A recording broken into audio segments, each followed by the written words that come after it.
আলহামদুলিল্লাহ ওয়াসসালাতু ওয়াসসালামু আলা রাসূলিল্লাহ সাল্লাল্লাহু আলাইহি ওয়াসাল্লাম আম্মা বা'দ ফাআউযু বিল্লাহি মিনাশ শাইতানির রাজীম বিসমিল্লাহির রহমানির রহিম قد أفلح المؤمنون الذين هم في صلاتهم خاشعون মুমিনরা সফলতা অর্জন করেছে যারা খুশু খুজুর সাথে বিনয়ের সাথে এবং অত্যন্ত নম্র ভদ্র বিনয় অবনত চিত্তে সালাত আদায় করে। সম্মানিত দিনী ভাই ও বোনেরা, সম্মানিত দর্শক মণ্ডলী, সালাত হচ্ছে মুমিনদের জন্য দৈনন্দিন অপরিহার্য ইবাদত। প্রত্যেকটি মুমিন নর নারীকে প্রতিদিন 5 ওয়াক্ত সালাত আদায় করতে হবে। 5 ওয়াক্তে 17 রাকাত সালাত আদায় করা ফরজ, 12 রাকাত সালাত আদায় করা সুন্নাহ এবং 3 রাকাত সালাতুল ভিতর আদায় করা ওয়াজিব। শুধুমাত্র আমরা নিজেরাই সালাত আদায় করব তা নয়, আমাদের সন্তানাদিদেরকে সালাতে অভ্যস্ত করতে হবে, যাতে করে আমাদের ছেলেমেয়েরাও নিয়মিত সালাত আদায় করে হতে পারে। এই ক্ষেত্রে রাসূলুল্লাহ সাল্লাল্লাহু আলাইহি সাল্লাম বলেছেন, সন্তানদের বয়স যখন 7 বছর হবে তখন থেকেই তাদেরকে সালাতের প্রতি আকৃষ্ট করার জন্য সালাতের নির্দেশ দেওয়া শুরু করতে হবে। عن عمرو بن شعيب رضي الله تعالى عنه عن أبيه عن جده قال قال رسول الله صلى الله عليه وسلم مروا أولادكم بالصلاة وهم أبناء 7 سنين। তোমাদের সন্তানদেরকে নামাজের জন্য নির্দেশ দাও যখন তারা 7 বছর বয়সের হয়ে যাবে। অর্থাৎ 7 বছর বয়সের বাচ্চাদেরকেই শুরু করতে হবে, নামাজের নির্দেশ দিতে হবে, তাদেরকে নামাজের জন্য ট্রেনিং দিতে হবে। পুরুষরা 7 বছর বয়সী ছেলেদেরকে মসজিদে জামাতের সাথে যাওয়ার সময় নিয়ে যাবে।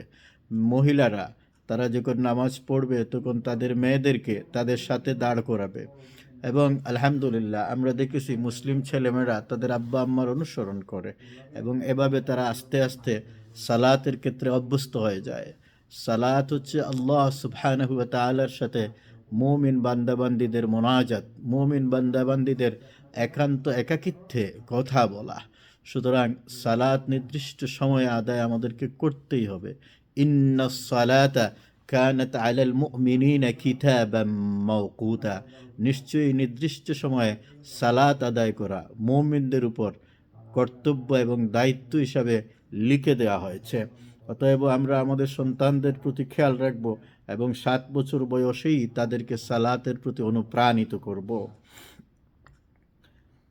রসুল করিম সাল্লাল্লাহু আলাইহি ওয়াসাল্লাম বলছেন, ওয়াদরিবুহুম আলাইহা ওয়া হুম আবনাউ 10 সিনিন, এবং 10 বছর বয়সেও যদি সে সালাত আদায়ের প্রতি না আকৃষ্ট হয়, সালাত আদায়ের জন্য না যায়, তাহলে প্রয়োজনে তাকে মৃদু প্রহার করতে হবে। ওয়াফাররিকু বাইনাহুম ফিল মাদাজি', এবং 10 বছর বয়সে সন্তানদেরকে পিতামাতার বিছানা থেকে আলাদা করতে হবে। অর্থাৎ 10 বছর বয়স হয়ে গেলে সন্তানরা পিতামাতার সাথে একই বিছানায় শয়ন করবে না। তবে এর আগ থেকেই এই প্রস্তুতি নেওয়া প্রয়োজন, যাতে করে 10 বছরের আগেই সন্তানরা আলাদা বিছানায় শুইতে অভ্যস্ত হয়ে যায়। রাসূলুল্লাহ সাল্লাল্লাহু আলাইহি সাল্লামের বাণী, মুরু আওলাদাকুম বিস-সালাহ ওয়া হুম আবনাউ 7 সিনিন, তোমাদের সন্তানদের বয়স যখন 7 বছর হবে তখন তোমরা তাদেরকে সালাত পড়ার নির্দেশ দেবে।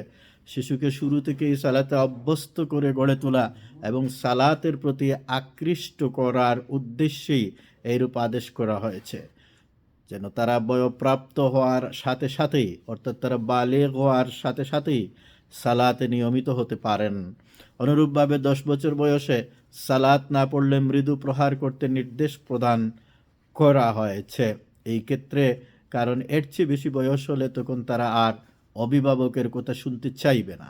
একইভাবে রোজা পালন করা এবং তাদেরকে এই বিষয়ে যথাযথ তত্ত্বাবধান করাও অভিভাবকদের দায়িত্ব। সম্মানিত দিনী ভাই ও বোনেরা, আসুন আমাদের পরিবারকে একটি সালাত ভিত্তিক পরিবার হিসাবে গড়ে তুলি, আমাদের সমাজকে নামাজ ভিত্তিক সমাজ হিসাবে প্রতিষ্ঠিত করি, আমাদের প্রতিটি মসজিদে মসজিদে ব্যাপকভাবে মুসল্লিদের উপস্থিতি নিশ্চিত করি। তাহলে আমাদের সমাজ সুন্দর হবে, শান্তিময় হবে, পুণ্যময় হবে। আল্লাহ সুবহানাহু ওয়া তাআলা আমাদেরকে প্রতি ওয়াক্ত নামাজ, পুরুষদেরকে জামাতের সাথে কামা হাক্কা আদায় করার তৌফিক দান করুন এবং আমাদের বোনদেরকে যথাসময়ে সঠিক নিয়মে তাদের গড়ে সালাত আদায় করার তৌফিক দান করুন। ওয়ামা তৌফিকি ইল্লা বিল্লাহ ওয়া আখিরু দাওয়ানা আনিল হামদুলিল্লাহি রাব্বিল আলামিন ওয়াসসালামু আলাইকুম ওয়া রাহমাতুল্লাহ।